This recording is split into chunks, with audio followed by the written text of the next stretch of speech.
안녕하세요. DJ 선아입니다. 오늘의 사연 시작해 보겠습니다. 안녕하세요. 저는 다복한 가정을 꾸리며 살고 있는 행복한 여자입니다. 여러분은 자신의 선택에 대해서 생각해 보신 적 있나요? 어떤 선택은 한 사람의 인생을 송두리째 바꿔놓곤 해요. 그게 자신을 위한 결정이든 누군가를 위한 희생이든 말이에요. 저는 한때 그 선택의 중심에 서 있었어요. 어린 나이에 알지 못했던 진실과 시간이 지나면서 알게 된 그 선택의 무게가 제 삶을 얼마나 바꿔 놓았는지 세월이 흘러서야 깨닫게 되었죠. 그리고 그 선택은 어쩌면 누군가의 커다란 희생으로 이루어진 일이라는 것도 깨닫게 되었어요. 오늘 제가 전해드릴 이야기는 그 희생에 관한 이야기입니다. 그럼 제 이야기를 시작해 볼게요. 어린 시절 전 정말 행복했어요. 5살 무렵까지 전 사랑받는 아이였거든요. 제 인생에 가장 행복했던 시절의 기억이라 그럴까요? 남들은 잘 기억하지도 못하는 그 어린 시절의 일을 지금도 기억하고 있죠. 엄마 아빠는 절 무척 아껴주셨어요. 아빠는 종종 저를 번쩍 들어 올려서 우리 딸 최고라고 외치셨고, 엄마는 제가 잠들기 전 항상 동화책을 읽어주셨어요. 부모님은 함께 공장에서 일하셨는데 오전 일찍 저를 옆집 아주머니께 맡기고 퇴근 후에는 절 데리러 오셨어요. 그러면 엄마는 제 손을 꼭 잡으셨고 아빠는 제 등을 살짝 떠밀면서 오늘 무슨 일이 있었냐고 아빠한테 얘기 좀 해달라고 말씀하시곤 했죠. 그 시절에는 모든 게 따뜻하고 안정적이었어요. 그런데 어느 날 그 평온한 일상이 깨져버렸어요. 그날도 평소처럼 엄마 아빠는 아침 일찍 출근하시며 저를 옆집에 맡기셨죠. 그런데 이상하게도 엄마가 문을 나서기 전에 저를 꽉 안으셨던 기억이 나요. 엄마가 빨리 올 테니 착하게 있어야 한다고요. 평소와 다르지 않은 말이었지만 왜 그 장면이 그렇게 선명하게 남아있는지 모르겠어요. 마치 그 순간이 마지막일 걸 알았던 것처럼요. 저녁이 되고 밤이 되었지만 엄마 아빠는 돌아오지 않으셨어요. 저는 옆집 아주머니와 함께 저녁밥을 먹고 잠이 들었죠. 그런데 그 다음 날 아침 어른들이 이상하게 웅성거리는 게 느껴졌어요. 아주머니는 TV를 급히 끄고 제게 밝은 표정을 지으려 애쓰셨지만 뭔가 불길한 일이 생겼다는 건 저도 알 수 있었어요. 그날 오후가 되어서야 아주머니가 절 무릎에 앉히고 조심스럽게 말씀하셨어요. 엄마랑 아빠랑 다니던 공장에서 큰 사고가 있었다고요. 불이 크게 나는 바람에 아빠는 하늘나라에 가셨고 엄마는 다치셔서 지금 병원에서 치료받고 있다고 하셨죠. 아직 어린 나이라 그 말을 완전히 이해하지 못했지만 어른들의 표정에서 아주머니의 떨리는 목소리에서 뭔가 돌이킬 수 없는 일이 벌어졌다는 걸 느꼈죠. 특히 아빠가 하늘나라로 가셨다는 말을 들었을 때는 저도 울음을 터뜨리고 말았어요. 5살이었지만 어린이집에서 동화를 듣고 배워서 그게 뭘 뜻하는지 알고 있었거든요. 그리고 저는 부모님께 좋은 머리를 받아서인지 감사하게도 기억력도 좋았고 영특하다는 말을 참 많이 들어서 어릴 때 각인이 될 만한 것들을 기억을 다 하는 편이었어요. 그러니 하늘나라로 가면 더 이상 보지 못한다는 거려. 며칠 후 병원에서 퇴원한 엄마를 보게 되었어요. 그런데 엄마는 제가 알던 모습이 아니었어요. 한쪽 얼굴은 심하게 다쳐서 붕대를 감고 있고 걷는 모습도 예전 같지 않았어요. 저는 엄마를 보자마자 달려가 안겼는데 엄마는 저를 꽉 안아주면서도 아무 말 없이 울기만 하셨고 저도 엄마가 우는 모습을 보니 북받쳐서 같이 울었죠. 그 이후로 엄마는 정말 바쁘게 일을 하셨어요. 저를 돌봐주시는 아주머니께서는 엄마가 불쌍하다 말씀하시면서 공장에서 보상금도 안 줬다고 나쁜 인간들이라고 욕했어요.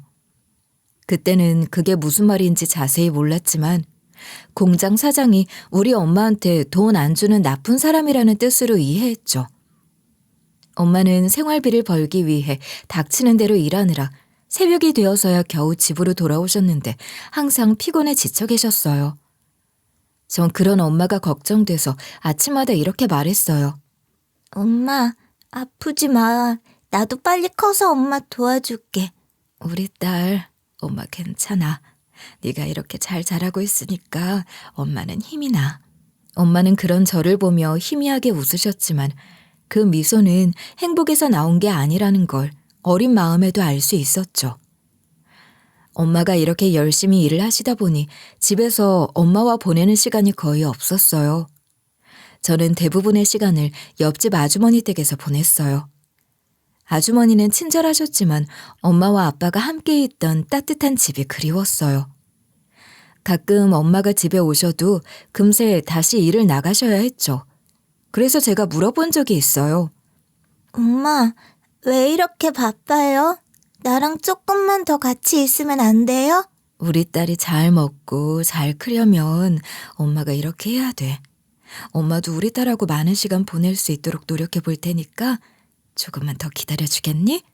엄마의 대답에 전 고개를 끄덕이면서도 마음 한편으로는 뭔가 울컥하는 기분이 들었어요. 어린 마음에도 엄마가 많이 힘들다는 걸 알고 있었거든요. 그러던 어느 날이었어요. 그날도 옆집 아주머니네에서 TV를 보다가 잠든 전 문득 눈이 떠졌죠.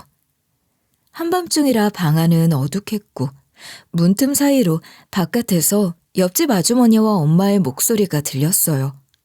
전 일부러 자는 척을 하고 두 분의 이야기를 가만히 듣고 있었어요. 이때의 기억이 저한텐 너무 큰 충격으로 다가왔는지 다른 건 몰라도 이 부분에 대해선 아직도 선명하게 남아있어요. 무슨 이야기를 하는지는 알 수 없었지만 어딘가 엄마의 목소리가 떨리는 것 같았거든요. 내가 아무리 애써도 아이한테 해줄 수 있는 게 없어. 아주머니도 보셨잖아요. 이렇게 사는 게 무슨 인생이에요. 아, 참. 왜 그렇게 생각해요? 윤지 엄마도 최선을 다하고 있잖아요. 최선만 다하면 뭐예요? 애한테 해줄 수 있는 게 없는데요. 난 애를 잘 살게 하고 싶어요. 좋은 곳에 보내면 적어도 저처럼 힘들게는 안 살겠죠. 인형도 마음껏 사달라고 할 수 있고 탕수육도 먹고 싶을 때 먹을 수 있는 그런 곳이요. 전 제 아이가 아무 근심 걱정 없이 웃으며 자랐으면 좋겠어요. 알았어요. 그렇게까지 결심하셨다면 내가 도울게요. 나도 알아볼 테니까 그만 울어요. 알았죠? 엄마는 숨을 죽이며 흐느끼고 있었어요. 무슨 이야기를 하는지 정확히 이해할 수는 없었지만 좋은 집에 보낸다는 게 엄마 입장에서 슬픈 것 같았어요. 인형 사달라고 할 수 있고 탕수육도 먹을 수 있는 집에 가면 좋은 건데 왜 엄마는 슬픈 걸까요? 그게 정확하게 무슨 뜻인지 몰랐던 저는 귀를 쫑긋 세우고 들었지만 그 뒤의 이야기는 엄마랑 아주머니가 더 목소리를 낮춰서 이야기하시다 보니 잘 들리지 않았어요. 결국 전 다시 잠이 오는 것을 느꼈고 그렇게 단꿈에 빠져 뒷이야기를 듣지 못했어요. 그 뒤로는 변함없는 일상을 보냈는데 어느 날 엄마가 저를 마주 앉히더니 뭔가 결심한 표정으로 말을 꺼내셨어요. 우리 아기, 엄마가 하고 싶은 얘기가 있는데 잘 들어야 돼. 알았지? 왜요? 엄마, 뭔데요? 앞으로 우리 혜주는 좋은 집에 갈 거야. 거기 가서 맛있는 것도 많이 먹고 입고 싶은 예쁜 원피스도 입고 하고 싶은 거 다 하면서 살 수 있어. 그러니까 엄마 없이 잘 살 수 있지? 왜 나만 좋은 집 가요? 엄마는 안 가요? 엄만 갈 수 없어. 우리 혜주만 갈 수 있어. 싫어. 그럼 난 안 갈래. 엄마 없으면 가기 싫어. 엄마는 가기 싫다고 고집을 부리는 저를 엄하게 혼내셨어요. 그동안 엄마랑 계속 지내면서 그 정도로 엄마가 절 혼내는 건 처음이었어요. 제가 울음을 터뜨리자 엄마는 제 손을 꼭 잡으셨어요. 손끝이 떨리고 있었어요. 혜주야, 너 마음 굳게 먹어야 돼. 너 지금은 엄마랑 헤어지는 거 힘들어도 이게 널 위한 길이야. 어? 그러니까 엄마 말 들어. 왜 이렇게 안 듣고 싫다고만 하는 거야? 싫어, 싫다고. 맞는 거 안 입고 예쁜 원피스 안 입어도 되니까 엄마랑 살 거라고. 제가 계속 고집을 부리자 엄마의 눈도 결국 붉어지셨죠. 엄마는 울먹이면서 절 품에 안았고 우리 두 모녀는 서로 오열했죠. 그 뒤 일주일의 시간이 지나고 저는 엄마와 헤어지게 되었어요. 저는 가지 않겠다고 악을 쓰고 버텼지만 저 같은 어린애의 힘으로는 막을 수 없는 일이었어요. 결국 저는 그 뒤로 새로운 부모님과 함께 살게 되었어요. 양부모님은 따뜻한 분들이셨어요. 새로운 집에 와서 대꾸도 안 하고 가만히 방 안에만 있는 제가 적응할 때까지 기다려주셨죠. 시간이 흐르면서 저도 양부모님과 친해지고 점점 새로운 집에서 삶에 익숙해져 갔어요. 양부모님은 저에게 아낌없이 지원해 주셨고 사랑으로 대해 주셨어요. 유복한 가정이었기 때문에 저는 부족함 없이 자랄 수 있었죠. 하지만 마음속에는 양부모님인 걸 의식해서 그런 건지 친부모님이랑 사는 집처럼 정말 편하게 어리광 부릴 수는 없었어요.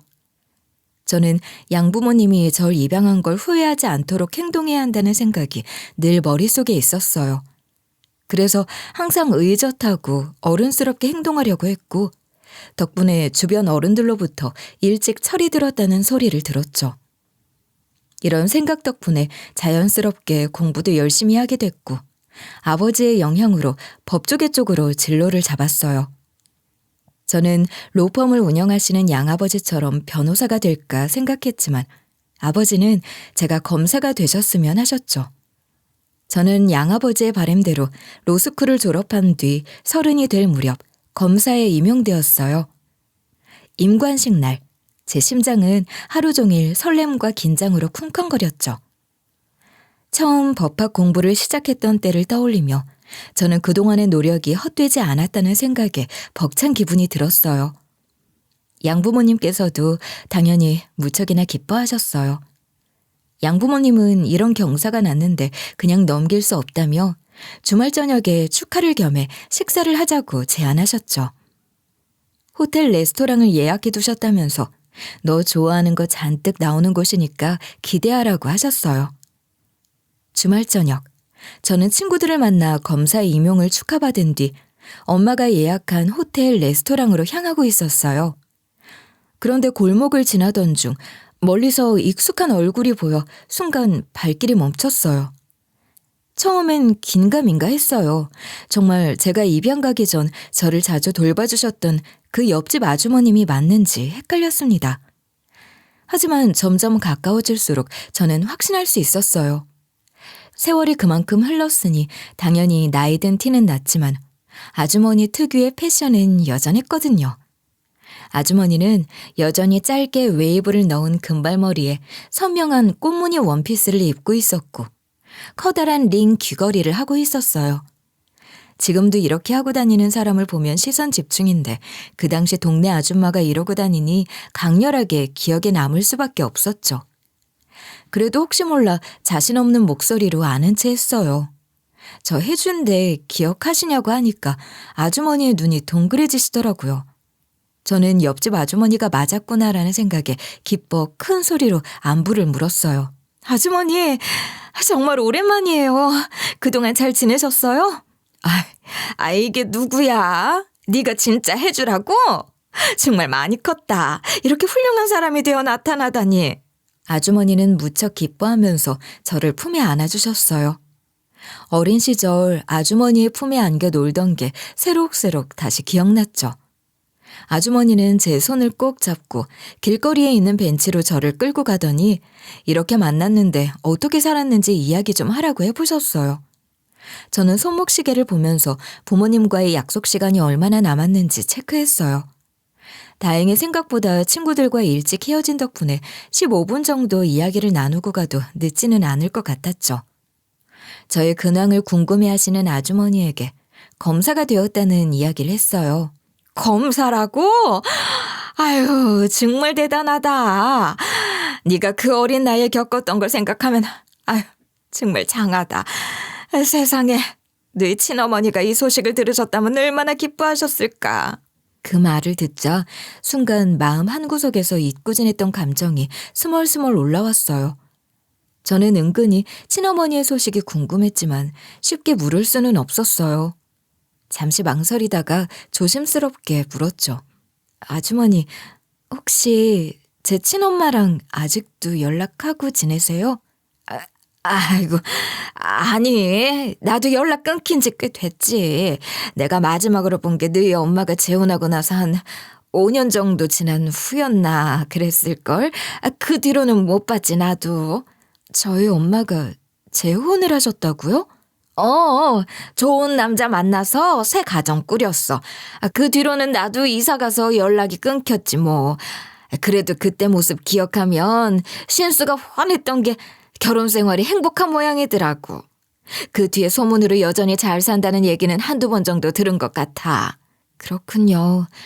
그래도 행복하게 지내신다니 다행이에요.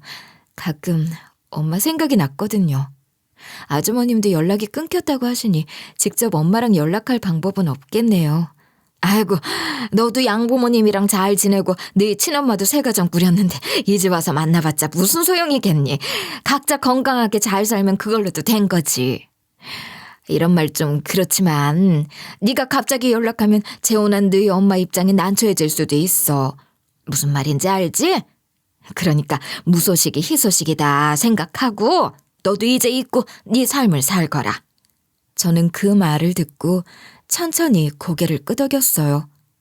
친어머니가 행복하다는 소식이 기뻐야 할 텐데 어쩐지 마음속에 묘한 허전함이 밀려오는 게 기분이 이상했어요.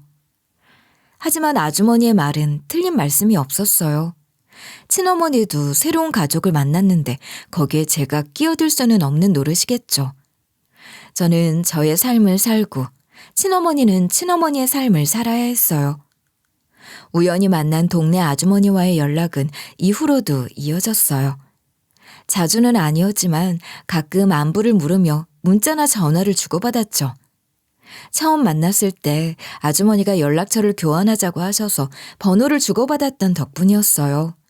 하지만 아주머니와 연락을 주고받으면서도 친어머니에 대한 소식을 다시 전해들을 일은 없었어요. 뭐 아주머님도 연락이 끊겼다고 했으니 당연한 거긴 했죠. 하지만 아주머님이 저를 걱정하시는 듯한 목소리로 제 근황을 자세히 물으실 때는 종종 있었죠. 전 이런 질문들이 그냥 저를 아끼는 마음에서 나오는 것이라 생각했어요. 어린 시절 절 돌봐주시고 입양까지 도와주신 분이니 걱정하는 게 당연하다고 생각했죠. 특히 아주머니는 제가 좋은 사람을 만나길 항상 바라시고 연락할 때마다 남자친구 없냐, 결혼할 사람이 없냐는 질문을 했어요. 아주머니와 연락한 지 4년 정도 되었을 무렵 마침내 아주머니가 그렇게 바라신 대로 저에게도 결혼할 남자가 생겼어요. 저는 아주머니에게도 결혼 소식을 전했습니다. 그러자 아주머니는 축하 인사와 함께 결혼식에 꼭 참석하고 싶다고 하셨어요. 사실 그동안 연락만 주고받았고 따로 만나자는 약속은 없었는데 결혼식에 오고 싶다고 하시는 걸 보니 무척 고마웠어요. 그래서 따로 만나 청첩장을 건네드렸어요. 결혼식 날이 되었을 때 저는 신부 대기실에서 바쁘게 손님들을 맞이하느라 정신이 하나도 없었어요. 그래서 저도 모르게 아주머니의 존재를 잊고 있었죠. 결혼식이 막 끝났을 무렵에서야 신부 대기실에서 아주머니를 못 봤다는 생각이 그제야 들었죠. 전 그냥 바쁘셔서 못 오셨나 생각해버리고 말았어요. 그런데 못 오신 게 아니더라고요. 결혼식이 끝난 후 축의금을 정리하다가 아주머니의 이름을 발견했거든요. 그제야 아주머니가 결혼식장에 다녀가셨다는 걸 알았어요. 결혼식장까지 오셨으면서 왜 신부 대기실엔 안 오셨나 싶어 의아한 마음에 바로 아주머니께 전화를 걸었어요. 아주머니, 제 얼굴 한번 보고 가시지 왜 그냥 가셨어요? 전 그때 아주머니 못 뵈서 안 오신 줄 알았잖아요. 얼굴 보고 가시지. 사람이 좀 많았니? 손님도 어마어마하게 많고 너 정신 없을 것 같아서 따로 귀찮게 안 한 거야. 그래도 얼굴 한번 뵙고 가셨으면 좋았을 텐데요. 우리 본 지도 오래됐잖아요. 조금 섭섭해요, 아주머니. 아유, 그날만 날이니? 정 보고 싶으면 조만간 따로 약속 잡아서 만나든가 하면 될 일이지. 그나저나 너 너무 예쁘더라. 예전에 길거리에서 마주쳤을 때도 느낀 거지만 아유, 어쩌면 그렇게 곱게 자랐니? 항상 행복하게 잘 살아라. 알았지? 아줌마는 너 행복하면 그걸로 됐다. 아주머니의 따뜻한 목소리에 뭉클한 감정을 느꼈어요. 전 아주머니의 말대로 나중에 시간 날 때 약속을 잡고 배워야겠다고 생각했습니다. 신혼여행에서 돌아오고 난 뒤 처음 맞는 일요일. 우리 부부는 시댁을 방문했어요. 결혼 후 처음 방문이라 긴장도 되었지만 시댁 식구들이 워낙 따뜻하게 대해주셔서 큰 걱정은 없었어요. 제가 시부모님과 시누이에게 여행지에서 사온 선물을 건네자 활짝 웃으며 좋아해 주시는 모습을 보니 참 뿌듯하더군요. 어머, 뭘 이런 걸 사가지고 왔어. 아유, 장식품이 엄청 예쁘네. 우리 며느리가 참 안목은 좋단 말이야. 센스가 있어. 아, 그리고 이건 아가씨 거예요. 어머머, 엄마 아빠 것만 사오지 뭘 또 내 것까지 사왔어요, 새언니. 시댁에서 전 화기애애한 시간을 보냈습니다. 다 같이 거실에 모여 앉아 여행 이야기를 나누며 웃고 떠드니 어느새 긴장도 자연스럽게 풀 수 있었죠. 저는 앞으로도 이런 분위기라면 시댁과의 관계도 어렵지 않게 해낼 수 있을 것 같았어요. 하지만 시댁에 온 지 2시간이 지났을 무렵 저는 보이는 분위기만이 전부가 아니란 걸 알게 되었어요. 거실에서 시댁 식구들과 이야기를 나누던 저는 잠시 화장실을 갔어요. 1층 화장실은 남편이 쓰고 있었기 때문에 2층 화장실로 올라갔죠. 시댁도 저희처럼 잘 사는 집인지라 으리으리한 2층 저택이었거든요.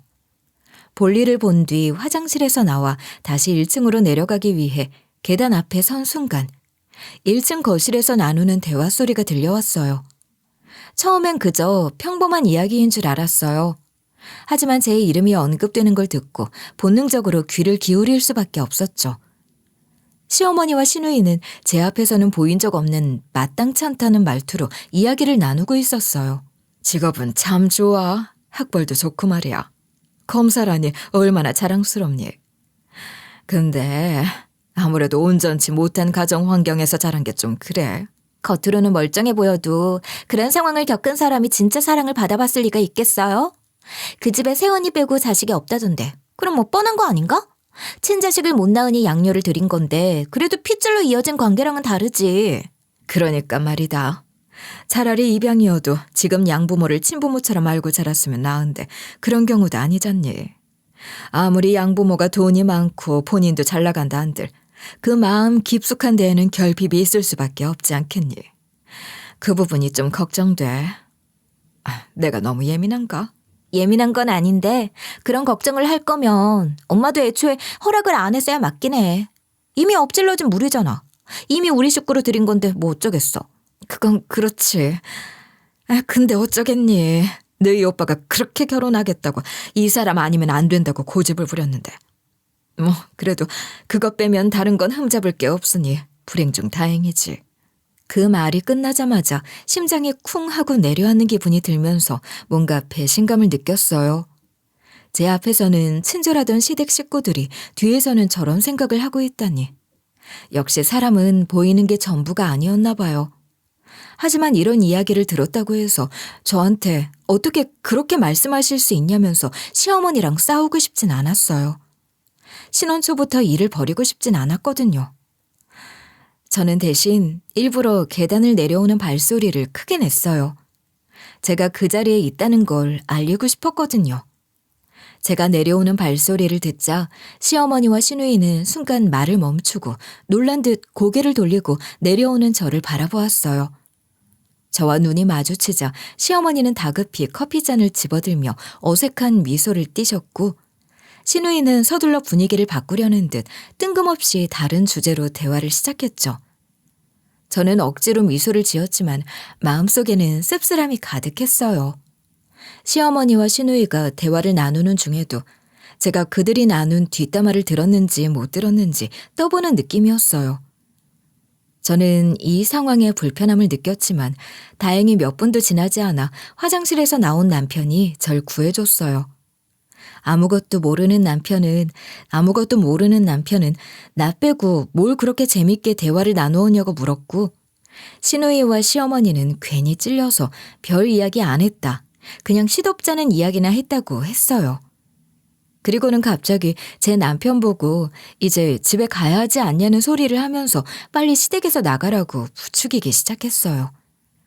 남편은 상황을 전혀 눈치채지 못한 채 결국 떠밀려 나오듯 시댁을 나오게 되었어요. 차에 올라탄 뒤에도 그 대화가 머릿속에서 떠나지 않았어요. 온전한 가정에서 자라지 못했다. 진짜 사랑을 받아본 적 없다는 그 말들이 마치 심장 깊숙이 가시가 박힌 마냥 아팠어요.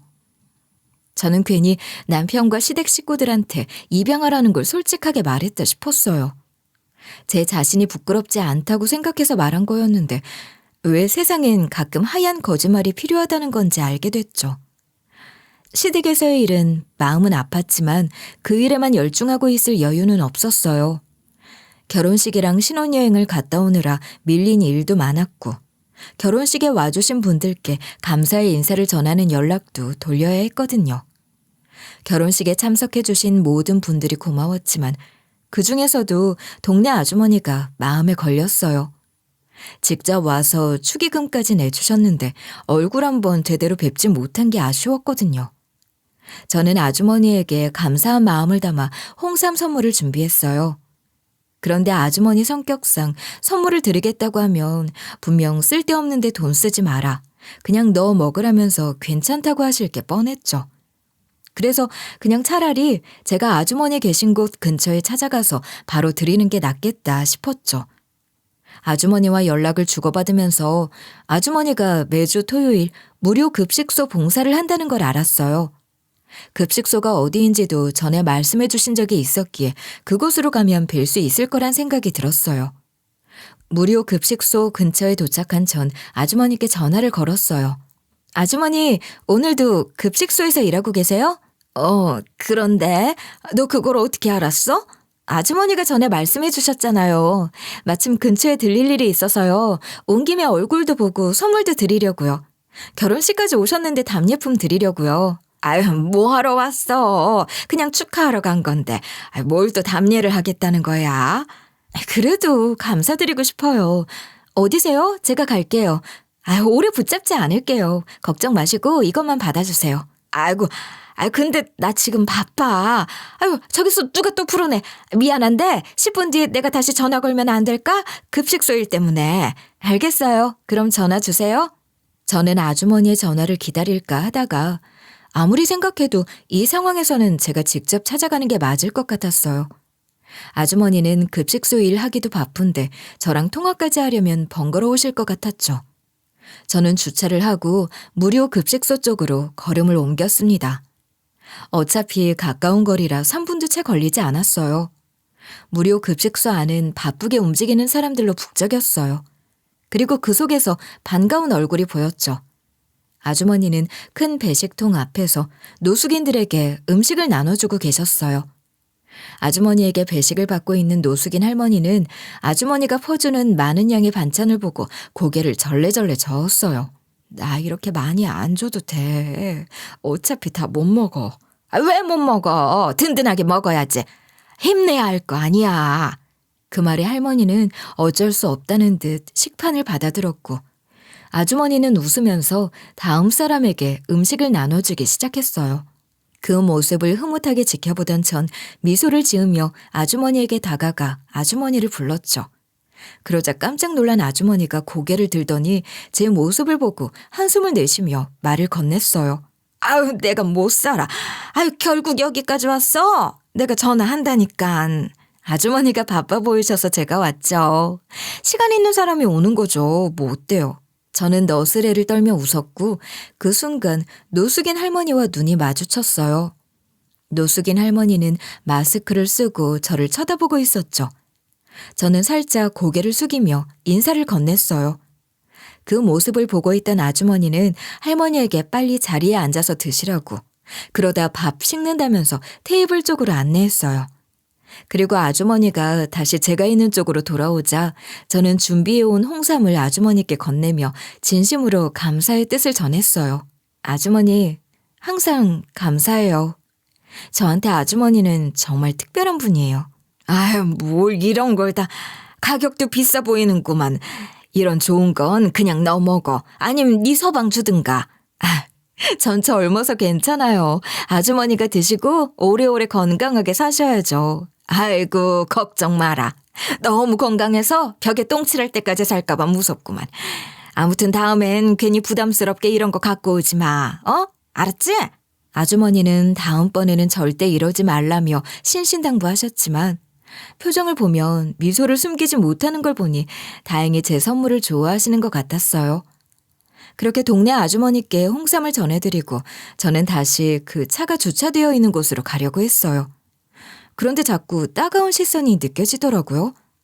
뒤를 돌아보니 아까 그 노숙인 할머니가 계속 절 힐끔거리며 쳐다보고 있더라고요. 할머니는 식사를 하시느라 마스크를 벗고 계셨어요. 얼굴에는 깊고 큰 흉터가 있었죠. 솔직히 말하면 그 흉터가 너무 선명해서 저도 모르게 움찔하면서 눈을 피하고 말았어요. 하지만 곧 남의 흉터를 보고 이런 반응을 보이면 실례라는 걸 깨닫고 다시 노숙인 할머니를 쳐다보았죠. 노숙인 할머니는 어느새 고개를 푹 숙이고 음식을 드시고 계셨어요. 저는 그 모습을 잠깐 보다가 다시 제 갈 길을 갔죠. 그 일이 있고 시간이 흘렀어요. 바쁜 일상 속에서 급식소에서 있었던 일과 노숙인 할머니도 점점 잊혀가는 듯 했죠. 그런데 어느 날 예상치 못하게 그분과 다시 마주쳤어요. 그날은 조사관과 함께 퇴근하던 길이었어요. 저녁을 먹으려고 근처 식당가로 향하던 중 한 베이커리 앞에서 소란스러운 소리가 들려왔어요. 고함 소리가 들리는 쪽으로 고개를 돌리니 그곳에는 머리를 조아리고 있는 노숙인 할머니가 서 있었어요. 얼마 전 급식소에서 봤던 바로 그분이었죠. 저는 걸음을 멈추고 상황을 지켜봤어요. 저기 할머니, 시식빵이 무료라고 그렇게 많이 드시면 안 되죠. 시식빵은 말 그대로 시식이잖아요. 아니, 여기서 식사를 하고 앉았으면 어쩌자는 거예요? 이게 절도가 아니면 뭐냐고, 잘못했어요. 정말 죄송합니다. 다신 안 그럴게요. 할머니는 고개를 숙인 채 연신 사과하고 있었지만 사장의 화는 쉽게 누그러지지 않았어요. 저는 차마 그 광경을 보고 지나칠 수 없었어요. 천천히 사장에게 다가가 무슨 일인지 물었어요. 감정이 격해진 사장은 저에게 날카롭게 반응하면서 남의 일에 참견하지 말고 지나가시라고 쏘아붙였습니다. 저는 할 수 없이 신분증을 꺼내 제가 검사임을 밝히며 절도니 뭐니 하는 이야기가 나와서 그냥 지나칠 수 없었다는 식으로 말했어요. 제 신분증을 본 사장은 당황한 듯 잠시 말을 멈추더니 곧이어 저한테 이 할머니가 시식빵을 너무 많이 먹는다면서 이건 도둑질이나 다름없다고 하소연했어요. 사장이 저에게 상황을 설명하는 도중에도 할머니는 계속 머리를 숙이며 사과를 반복하고 있었죠. 저는 사장의 말을 들으며 차분히 대화를 이어갔어요. 사장님, 말씀하신 상황 충분히 이해합니다. 하지만 이분을 도둑질로 처벌하기 전에 노숙인 지원 복지단체와 연결해서 문제를 해결하는 게 어떨까요? 노숙인 지원 복지단체는 왜요? 거기서 빵값이라도 준답니까? 빵값을 주진 않아도 다시 할머니가 이런 짓을 저지르지 않게 해줄 순 있죠. 그런 복지단체 중에는 쉼터도 있고 노숙인이 자립할 때까지 의식주를 챙겨주는 곳도 있거든요. 이분도 얼마나 힘든 처지면 베이커리 시식빵을 계속 집어먹었겠습니까? 제가 이분의 신원을 확인하고 다시는 이런 일이 발생하지 않도록 보증하겠습니다. 만약 제가 도와주고 난 후에도 또 이런 일이 생긴다면 그땐 저도 말리지 않겠어요. 검사님께서 그렇게 말씀하시니 저도 이번만큼은 넘어가겠습니다. 보증까지 하신다는데 여기서 기어이 신고하겠다는 것도 아닌 것 같고. 사실 저라고 이런 말 하고 싶겠습니까? 저도 어지간하면 어르신한테 이런 소리 하기 싫단 말입니다. 알죠, 사장님. 사장님도 참다 그러신 거.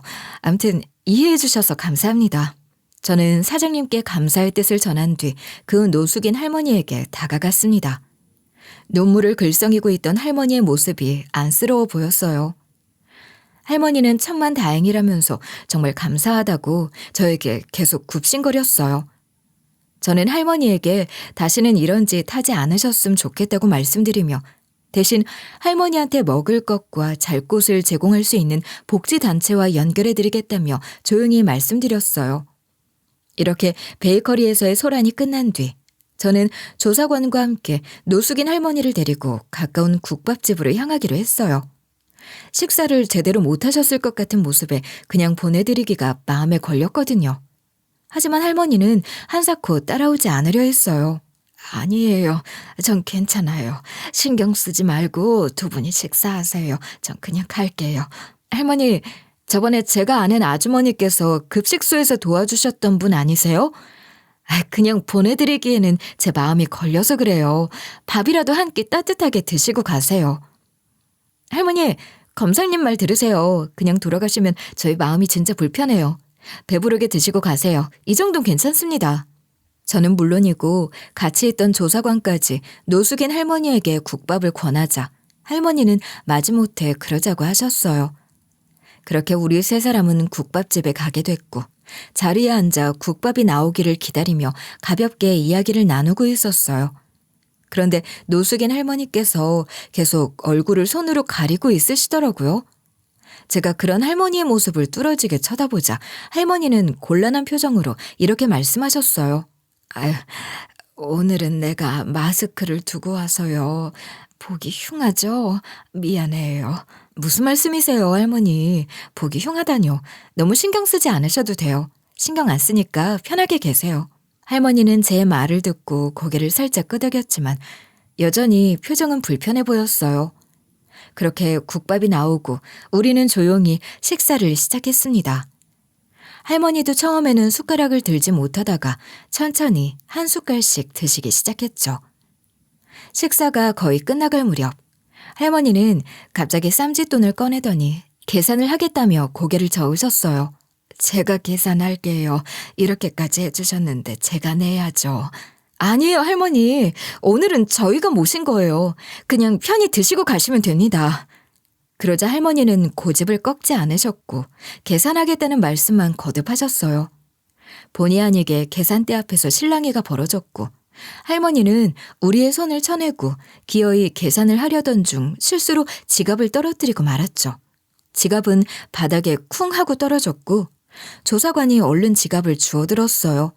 그런데 지갑을 주워든 조사관이 갑자기 놀란 얼굴로 움찔하는 거예요. 그리고는 상상도 못한 발언을 했습니다. 이거 지갑에 검사님 사진이 있는데요? 그게 뭔 소리야?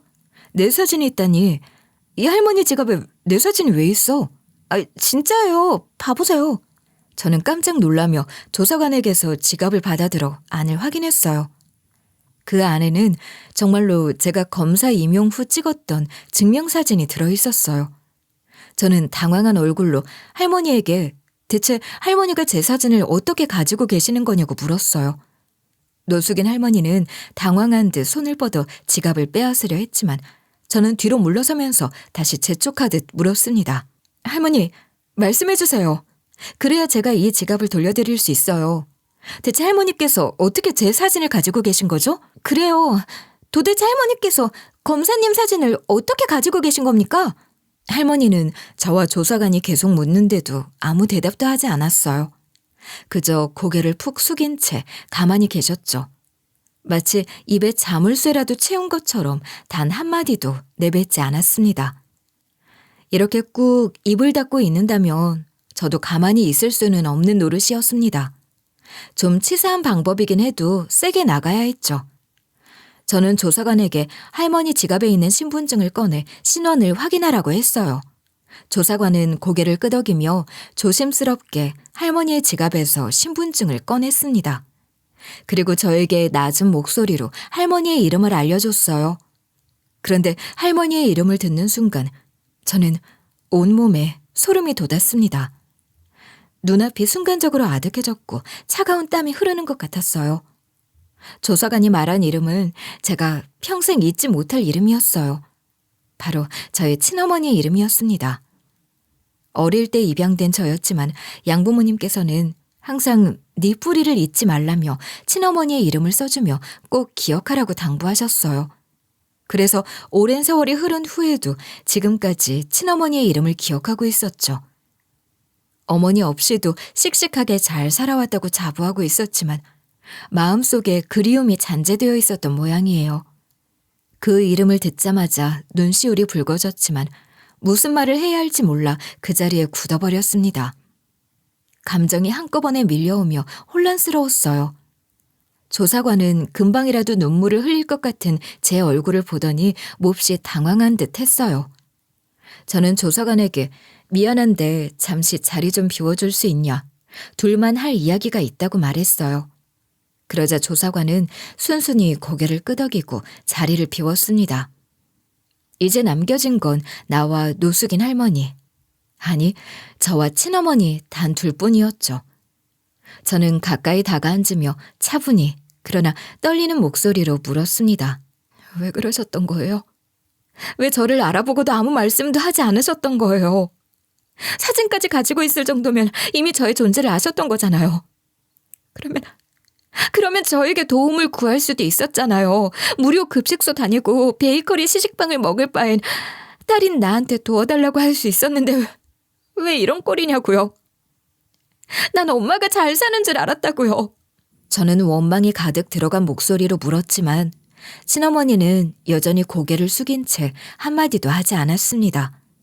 그저 눈물만 뚝뚝 떨어지고 있었죠. 기어이 아까부터 아무 말씀도 하시지 않는 친어머니를 보며 저는 이야기를 들을 수 있는 다른 사람을 불러야겠다고 결심했어요. 저는 저와 엄마의 또 다른 연결고리인 동네 아주머니에게 전화를 걸었어요. 저는 동네 아주머니에게 벌어진 상황을 설명했습니다. 그리고 동네 아주머니에게도 원망을 토해냈죠. 왜 말씀 안 하셨어요? 연락 끊겼다는 것도 다 거짓말이었죠? 무료 급식소까지 데려올 정도였잖아요. 그런데 왜 저한테는 그렇게 말씀하셨어요? 미안하다. 우리한테도 사정이 있었어. 결국 이런 식으로 모든 걸 알게 되는 걸 보면 내가 숨긴다고 해서 천류는 끊을 수 없는 법인가 보다. 일단 내가 그리로 가서 설명할게. 둘이 어디 있는 거야? 저는 아주머니에게 근처 카페에 가 있겠다고 말했고 약속 장소를 알려줬습니다. 30분 후 카페 문이 열리며 아주머니가 들어섰고 저와 친어머니를 번갈아 보며 긴 한숨을 내쉬셨죠. 동네 아주머니가 자리에 앉은 후에도 친어머니는 말도 못하고 계속 울고만 계셨고 아주머니가 대신 그동안의 일을 설명하기 시작했습니다. 네 친어머니는 네가 잘 지내는 모습을 보면서 본인 때문에 폐를 끼칠까 봐 나타나지 않으려 했던 거야. 그래도 네가 너무 보고 싶어서 네 소식을 나를 통해 전해 듣고 조금이라도 위안 삼았지. 그랬구나. 그래서 사진도 갖고 있었던 거구나. 그제야 모든 게 퍼즐처럼 맞춰지기 시작했습니다. 예전에 동네 아주머니가 저에게 했던 말이 머릿속을 빠르게 스쳐 지나갔죠. 아주머니가 예전에 저에게 증명사진을 하나 달라고 한 적이 있었어요. 왜요? 증명사진은 왜 필요하세요? 내가 친한 사람들 증명사진을 지갑에 넣고 다니는 게 습관이야. 그래야 보고 싶을 때 볼 수 있지 않니? 그래요? 그럼 제가 증명사진 가져다 드릴까요? 뭐 그거 하나 가져다 주려고 만나. 그냥 파일 보내줘. 요즘엔 증명사진 파일만 있어도 알아서 사진관에서 뽑아준다며? 내가 할게. 그때는 좀 이상하다 싶으면서도 어릴 적 저를 돌봐주신 아주머니의 부탁을 거절할 수 없었어요. 그냥 아주머니의 별난 습관인가 보다라고 생각하고 증명사진을 드렸죠. 그런데 그 사진을 받아간 이유가 따로 있었던 겁니다. 사실 그 사진 네 친어머니께 드리려고 내가 부탁한 거였어. 네 얼굴이 너무 보고 싶다고 하셔서 어쩐지 이상하다고 생각했어요. 갑자기 뜬금없이 증명사진을 부탁하는 게 니네 엄마가 너무 힘들게 사니까 내가 같이 살자고 제안도 했었어. 근데 이 양반이 끝까지 고집을 부리더라고. 나를 제 손으로 책임지고 키우지 못한 어미가 무슨 낯으로 편하게 살겠냐면서 됐다고 끝내 거절하더라고. 혜주야, 넌 엄마가 널 버렸다고 생각할 수 있지만 엄마는 널 위해 그런 선택을 한 거야. 네 엄마가 널 얼마나 그리워했는 줄 아니? 네 엄마가 널 얼마나 그리워했냐는 말을 듣자 친어머니는 감정이 북받쳤는지 눈물을 흘리는 걸 넘어서 소리내며 흐느끼기 시작했어요. 저 또한 그 모습을 보고 결국 참지 못하고 다시 눈시울이 붉어졌습니다.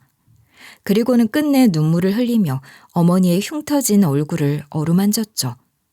동네 아주머니께서는 그 모습을 보더니 여전히 말을 잇지 못하는 친어머니를 대신해 말을 이어가셨습니다. 네가 만지고 있는 그 흉터 말이다. 그거 그때 다친 것 때문에 남아있는 거야. 너 어렸을 때 공장에서 화재 난 거 기억나지? 그때 네 아빠도 돌아가시고 네 어머니도 크게 다치셨잖니. 병원에서 간신히 응급처치만 하고 제대로 치료를 못 받은 거야. 돈 벌려면 바로 일을 나가야 했으니까 그게 얼굴에 남은 거야. 저는 그 말을 듣고 친어머니의 얼굴을 다시 바라보았습니다. 제가 기억하는 모습 속에서 어머니는 항상 얼굴에 거즈를 붙이고 계셨어요. 아마도 자식에게 흉한 모습을 보여주고 싶지 않아서 그랬겠죠. 엄마는 절 먹여 살리느라 상처도 치료 못해서 결국 이렇게 남아버린 겁니다. 그 흉터는 단순한 상처가 아니라 엄마가 절 지키기 위해 감당해온 고통의 흔적이었습니다. 엄마, 제가 정말 미안해요. 이렇게 살 줄 알았으면 제 쪽에서 먼저 엄마를 찾았어야 했어요. 그럼 엄마도 제 도움받고 고생 안 했을 텐데. 무슨 소리 하는 거야. 내가 무슨 면목이 있어서 네 도움을 받아. 입을 열지 않고 계속 울고만 계시던 친어머니가 드디어 입을 열었습니다. 친어머니는 고개를 가로저으며 제 도움은 필요 없다고, 그저 바라는 건 제가 잘 사는 모습이라고 말씀하셨어요. 저희는 서로 손을 잡고 온기를 나눴습니다. 그 손끝의 떨림이 엄마의 모든 마음을 전하는 것 같았어요. 우리 두 사람은 울면서도 그 손을 놓지 않았습니다. 친어머니와의 만남 이후 저는 집으로 돌아오자마자 양부모님께 전화를 드렸습니다. 친어머니의 헌신과 희생, 그리고 그동안 겪어오신 고생에 대해 모두 말씀드렸죠. 엄마, 아빠, 제 친어머니가 힘들게 사시는 거 더는 못 보겠어요. 도와드리고 싶은데 그래도 될까요? 아니, 당연히 되지. 그걸 왜 우리한테 허락받니? 친어머니가 길에서 고생하시도록 놔두는 자식이 어디 있겠니? 우리가 양부모라서 신경 쓰여서 이런 질문을 하는 거라면 신경 안 써도 된다. 네가 하고 싶은 대로 해. 엄마, 아빠, 너무 감사해요. 너는 우리가 목숨만큼 아끼고 사랑하는 딸이다. 그런 널 이 세상에 태어나게 해주신 분이라면 그분은 우리에게도 귀한 분이셔. 우리는 네가 하고 싶다는 대로 해주고 싶구나. 아무리 널 우리 딸로 생각한다고 해도 천륜을 끊어둘 생각은 없단다. 그 말씀은 저에게 큰 위로와 용기를 주었어요. 심지어 양부모님은 단순히 저와 친어머니를 응원해주는 걸 넘어서 친어머니가 의식주 걱정 없이 지내실 수 있도록 조치까지 해주셨어요. 양부모님은 가지고 있는 부동산 중 마침 전세 계약이 끝나는 집이 있다면서 내어주시겠다고 하셨어요. 그렇게 친어머니는 그 집에서 지내시게 되었고, 저는 결혼해서 이룬 가정과 양부모님 댁, 그리고 친어머니 모두 가까운 곳에 거주하게 되었습니다. 당연히 이 사실을 알고 있는 건 제 양부모뿐만이 아니었어요. 남편에게 제 친어머니에 대한 소식을 전했고, 남편은 제 이야기를 듣고 깊이 감동했어요. 당신의 부모님들 모두 대단한 분들이야. 당신이 이렇게 훌륭한 사람이 된 건 다 이유가 있었던 거구나. 나도 최선을 다해 돕고 싶어. 고마워. 당신은 나한테 버팀목이 되어주는 사람이야. 저는 이 소식을 시댁에도 전했어요. 한때는 차라리 입양아인 걸 안 밝히고 하얀 거짓말을 하는 게 나았다고 후회를 했던 때도 있었지만 친어머니가 나타난 이상 달랐습니다. 저는 당당하게 제 친어머니의 존재를 시댁에도 밝히고 싶었어요. 굳이 숨고 싶지 않았죠. 시댁 식구들은 소식을 듣고 무척 놀랐지만 저는 전혀 개의치 않고 당당하게 선언했어요. 제가 지금 이 자리에 있는 건 새 부모님의 사랑 덕분이에요. 세 분의 헌신이 없었다면 제가 검사로 성공할 수 없었을 거예요. 시어머니께서도 절 며느리로 맞이하실 수 없었겠죠. 어머님, 지금에 와서 말씀드리는 거지만 저 사실 어머님이랑 아가씨가 저번에 이야기한 거 다 들었어요. 어머님은 제가 온전치 못한 가정 환경에서 자랐다고 하셨죠? 그런데 전 절대 그렇게 생각하지 않아요. 충분히 많은 사랑을 받았다고 생각합니다. 세상에, 그때 그 이야기를 들은 거야? 네. 근데 일부러 모른 척 한 거예요. 시모는 어쩔 줄 몰라 하면서 저에게 사과를 했어요. 그때 발언은 경솔한 발언이라면서 자기는 친어머니든 양부모님이든 전부 사돈으로 생각한다고 말씀해 주셨죠. 저는 시어머니의 사과를 받아주었어요. 물론 이렇게 사과를 해도 속으로는 여전히 저에게 편견을 가질 수도 있을 겁니다. 하지만 시댁 식구들과 저에게는 시간이 많아요.